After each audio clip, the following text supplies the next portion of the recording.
Salut à tous et bienvenue dans cette nouvelle vidéo. Donc déjà n'hésitez pas à mettre un like parce que là je vous fais ma vidéo avec un seul bras, donc pour le montage et tout c'est assez galère. Parce que oui, je me suis fait opérer il y a maintenant 2 semaines et du coup pendant 3 mois immobilisation. Donc bref, j'arrête de raconter ma vie. Où est-ce qu'on en est pour les Messor Barbarus? Donc je vais vous montrer mes 2 colonies. Donc en 5 mois, parce que j'ai dû les avoir vers mars-avril, elles sont passées de 0 à 100 ouvrières et pour celle-ci de 20 à 100 ouvrières. Donc je vais vous dire un peu comment j'ai fait. Parce que on va dire que c'est un petit compte rendu de mon expérience personnelle. Donc vous voyez des beaux majors avec la tête rouge. Donc même si à la caméra on les voit un petit peu moins bien, ils ont bel et bien la tête rouge. Donc déjà, point super important, n'oubliez pas de leur donner des protéines. C'est vraiment ce qui va faire développer des beaux majors et des belles médias et belles minors. Donc moi ce que je donne par exemple c'est du jambon. Et la petite astuce c'est de la mettre dans de l'eau. À peu près 5 minutes, ça enlèvera le sel et ça réhydratera un petit peu le jambon. Et elles vont beaucoup plus s'y intéresser. Donc je donne aussi pas mal de vivants comme des asticots. Donc maintenant les asticots avec une colonie de plus de 100 ouvrières, c'est super simple. Il y a un major qui le prend dans sa mâchoire puis c'est tout. Puis en l'espace d'une nuit, j'en donne 2-3 tous les quelques jours. Et vraiment ça a beaucoup aidé cette colonie. Donc là il y a un plus petit couvain parce qu'on va dire qu'elle a beaucoup pondu. Et après quand j'étais en vacances pendant 2 semaines je m'en suis pas occupé. Du coup elle a arrêté la ponte et du coup là elle a repris il y a peu. Et du coup c'est pour ça que maintenant il y a encore quelques larves nymphes qui finissent. Mais il y a un petit peu moins de couvain que d'habitude. La dernière fois c'était presque à 2 salles. Donc vraiment c'est super important.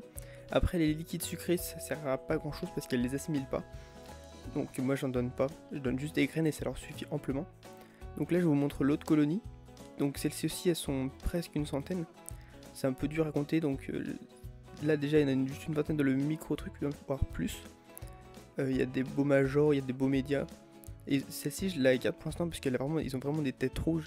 C'est vraiment magnifique. Donc pareil, celle-ci au niveau du couvain, je sais pas trop. Enfin c'est assez difficile à dire parce qu'en fait toutes les ouvrières sont dessus, puis elles ont creusé le coteau en dessous. Donc je pense qu'il y en a pas mal parce que tous les jours je vois quelques nouvelles naissances. Donc ça a vraiment explosé aussi depuis que je leur ai donné du jambon, des asticots. Je leur ai acheté des verres de farine, mais malheureusement ils sont arrivés morts. Du coup j'en ai pas pour l'instant, c'est dommage. J'aurais bien aimé. En tout cas, celle-ci, je la garde parce qu'elle a vraiment des beaux majors rouges. Donc voilà le plus important pour développer des Messor Barbarus, donc qui sont assez spéciales parce qu'elles prennent pas de sucre. C'est vraiment déjà un apport en graines assez conséquent et assez varié. Moi c'est ce que j'ai fait, j'ai acheté 2 packs différents de graines variées, ça je suis sûr. Et beaucoup de protéines différentes, donc jambon, asticots. J'aurais bien aimé donner des verres de farine mais j'en ai pas. Après c'est pas forcément très dur à maintenir, c'est pour ça que je les conseille pour des débutants.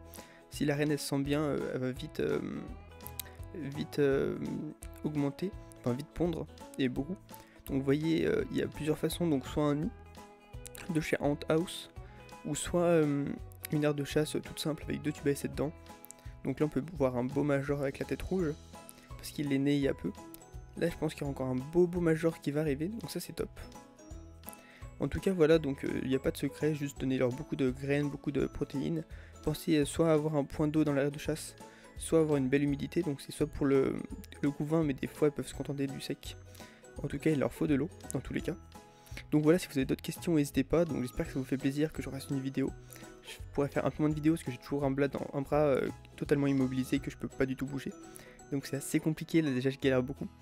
En tout cas voilà, j'espère que ça vous a fait plaisir, n'hésitez pas à liker, à commenter si vous avez des questions, à vous abonner pour ceux qui ne sont pas abonnés.